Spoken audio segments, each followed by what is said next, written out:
It's a weakness in Wisconsin law that can leave you on the hook for someone else's bad decision. Drivers are required to have auto insurance, but there are almost no penalties if you break that law.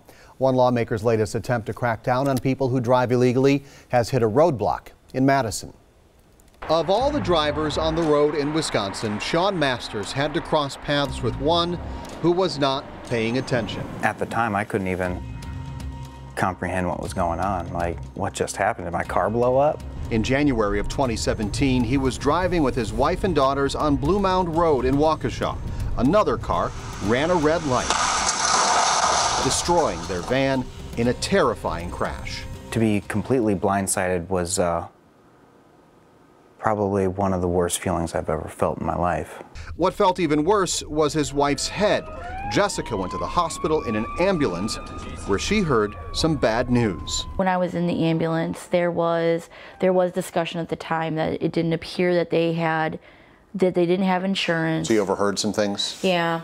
Because Shawn and Jessica had only the minimum insurance on their 11-year-old van, they were on the hook for everything: car rental, medical bills, and the cost of replacing the family van, nearly $20,000. The expenses, even not including medical, just rack up exponentially very quickly. We have a law in the books for a reason, and it's to protect innocent people, such as the ones you interviewed for this story. State Representative Joe Sanfilippo wants to help people like Shawn and Jessica. He did it by drafting a bill he's trying to pass in the last 2 sessions.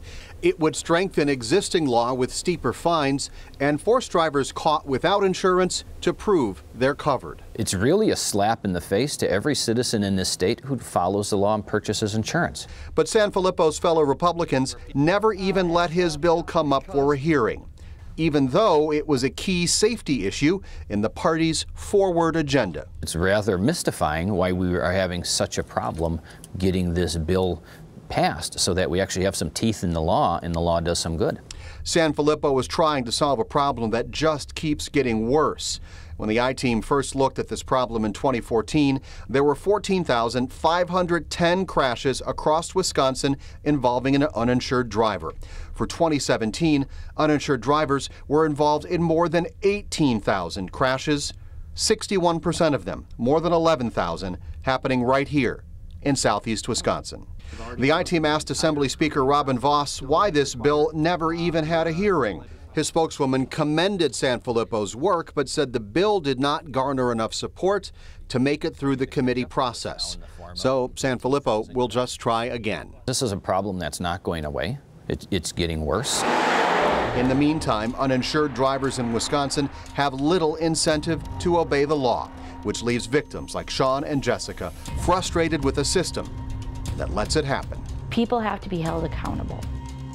And if you're not held accountable for your actions, then the message that you're really saying is it's okay to not follow the laws. Other states have much tougher laws on auto insurance, and they appear to work. In Illinois, they have stiff fines, and they randomly check drivers for insurance through the mail. There, only 7% of crashes involve someone without insurance. In Wisconsin, the number is 12%. That's a lot to think about.